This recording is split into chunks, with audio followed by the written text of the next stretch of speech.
ब्राह्मण बोले, नारी, सौभाग्य की बात तो यह है कि भगवान शंकर की कृपा से शिव पुराण के वैराग्य युक्त कथा को सुनकर तुम समय पर चेत गई हो। ब्राह्मण पत्नी, तुम डरो मत, भगवान शिव की शरण में जाओ। शिव की कृपा से सारा पाप तत्काल नष्ट हो जाता है। मैं तुमसे भगवान शिव की कार्तिक कथा से युक्त उस परम वस्तु का वर्णन करूंगा जिससे तुम्हें सदा सुख देने वाली उत्तम गति प्राप्त होगी। शिव की उत्तम कथा सुनने से ही तुम्हारी बुद्धि इस तरह पश्चाताप से युक्त एवं शुद्ध हो गई है, साथ ही तुम्हारे मन में विषयों के प्रति वैराग्य हो गया है। पश्चाताप ही पाप करने वाले पापियों के लिए सबसे बड़ा प्रायश्चित है। सत्पुरुषों ने सबके लिए पश्चाताप को ही समस्त पापों का शोधक बताया है। पश्चाताप से ही पाप की शुद्धि होती है। जो पश्चाताप करता है वही वास्तव में पापों का प्रायश्चित करता है, क्योंकि सत्पुरुषों ने समस्त पापों की शुद्धि के लिए जैसे प्रायश्चित का उपदेश किया है, वह सब पश्चाताप से संपन्न हो जाता है। जो पुरुष विधि पूर्वक प्रायश्चित करके निर्भय हो जाता है, वह अपने कुकर्म के लिए पश्चाताप नहीं करता है। उसे प्रायः उत्तम गति नहीं प्राप्त होती है, परंतु जिसे अपने कुकृत्य पर हार्दिक पश्चाताप होता है, वह अवश्य उत्तम गति का भागी होता है। इसमें संशय नहीं है। इस शिव पुराण की कथा सुनने से जैसी चित्त शुद्धि होती है, वैसी दूसरे उपायों से नहीं होती है। जैसे दर्पण साफ करने पर निर्मल हो जाता है, उसी प्रकार इस शिव पुराण की कथा से चित्त अत्यंत शुद्ध हो जाता है। इसमें संशय नहीं है। मनुष्य के शुद्ध चित्त में जगदम्बा पार्वती सहित भगवान शिव विराजमान रहते हैं। इससे वह विशुद्धात्मा पुरुष श्री साम सदाशिव को प्राप्त कर लेता है। इस उत्तम कथा का श्रवण समस्त मनुष्य के लिए कल्याण का बीज है। अतः यथोचित मार्ग में इसकी आराधना अर्थात सेवा करनी चाहिए। यह भव बंधन रूपी रोग का नाश करने वाली है। भगवान शिव की कथा को सुनकर फिर अपने हृदय में उसका मनन करते हुए निंध्या आसन करना चाहिए। इससे पूर्णतः चित्त शुद्धि हो जाती है। चित्त शुद्धि होने से महेश्वर की भक्ति अपने दोनों पुत्रों के साथ निश्चित ही प्रकट होती है। तत्पश्चात महेश्वर के अनुग्रह से दिव्य मुक्ति प्राप्त होती है। इसमें संशय नहीं है। जो मुक्ति से वंचित है उसे पशु समझना चाहिए, क्योंकि उसका चित्त माया के बंधन से आसक्त है। वह निश्चित ही संसार बंधन से मुक्त नहीं हो पाता।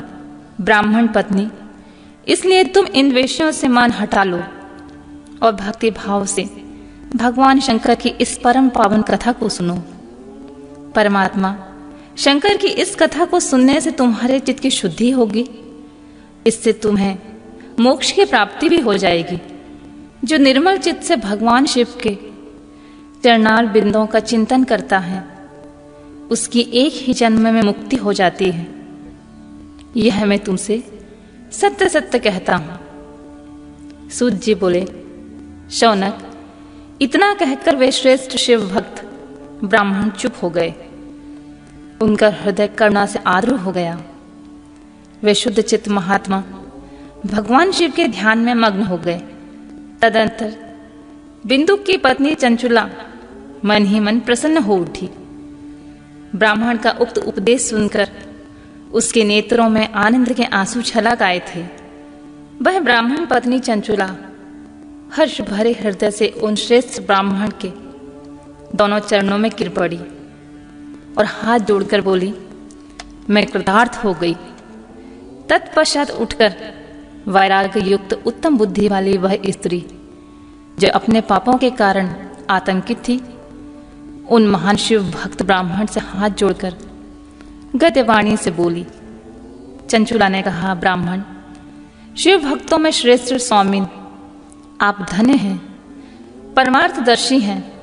आप सदा परोपकार में लगे रहते हैं। इसीलिए श्रेष्ठ साधु पुरुषों में प्रशंसा के योग्य हैं। साधु, मैं नरक के समुद्र में गिर रही हूं, आप मेरा उद्धार कीजिए।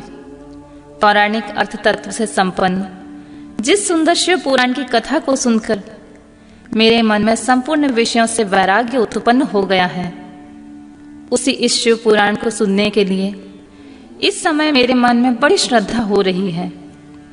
सूत जी कहते हैं, ऐसा कहकर हाथ जोड़कर उनका अनुग्रह पाकर चंचुला उस शिव पुराण की कथा को सुनने की इच्छा मन में लिए हुए उन ब्राह्मण देवता की सेवा में तत्पर होने के लिए वहां रहने लगी। तदंतर शिव भक्तों में श्रेष्ठ और शुद्ध बुद्धि वाले ब्राह्मण देव ने उसी स्थान पर उस स्त्री को शिव पुराण की उत्तम कथा सुनाई। इस प्रकार उस गोकर्ण नामक महर क्षेत्र में स्त्री ने परम उत्तम कथा सुनी, जो भक्ति, ज्ञान और वैराग्य बढ़ाने वाली तथा मुक्ति देने वाली है। उस परम उत्तम कथा को सुनकर वह ब्राह्मण पत्नी अत्यंत कृतार्थ हो गई। उसका चित्त शुद्ध हो गया।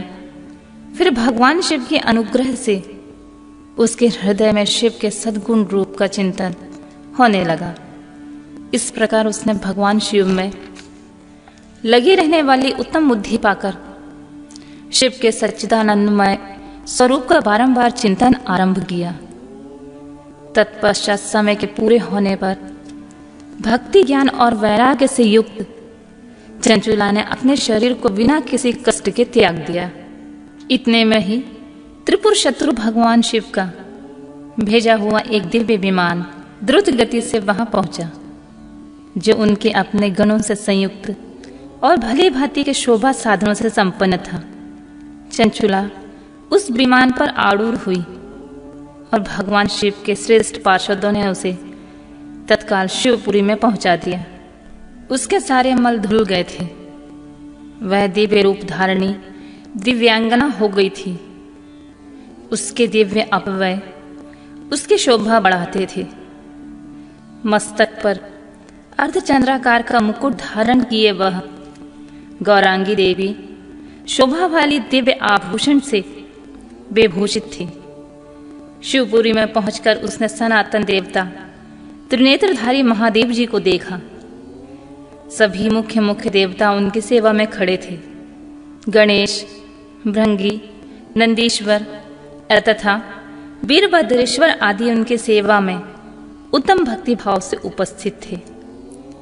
उनकी अंग क्रांति करोड़ों सूर्यों के समान प्रकाशित हो रही थी। कंठ में नील चिन्ह शोभा पाता था। 5 मुख और प्रत्येक मुख में 3 नेत्र थे। मस्तक पर अर्धचंद्राकार मुकुट शोभा देता था। उन्होंने अपने बांग भाग में गौरी देवी को बिठा रखा था, जो विद्युत पूजे के समान प्रकाशित हो रही थी। गौरीपति महादेव जी की क्रांति कपूर के समान गौर थी। उनका सारा शरीर श्वेत भस्म से भ्राषित था। शरीर पर श्वेत वस्त्र शोभा पा रहे थे। इस प्रकार परम उज्ज्वल भगवान शंकर का दर्शन करके वह ब्रह्म पत्नी चंचुला बहुत प्रसन्न हुई। अत्यंत प्रीति युक्त होकर उसने बड़ी उतावली के साथ भगवान को बारंबार प्रणाम किया। फिर हाथ जोड़कर बड़े प्रेम, आदर और आनंद संतोष से युक्त होकर विनीत भाव से खड़ी हो गई। उसके नेत्रों में आनंद अश्रुओं की अविरल धारा बहने लगी तथा संपूर्ण शरीर में रोमांच हो गया। उसी समय भगवती पार्वती और भगवान शंकर ने उसे बड़ी करुणा के साथ अपने पास बुलाया और सौम्य दृष्टि उसके ऊपर डाली। पार्वती जी ने दिव्य रूप धारणी बिंदु प्रिया चंचुला को प्रेम पूर्वक अपनी सखी बना लिया। वह उस परमानंदन ज्योति स्वरूप सनातन धाम में अविचल निवास पाकर दिव्य सौम्य से संपन्न हो अक्षय सुख का अनुभव करने लगी।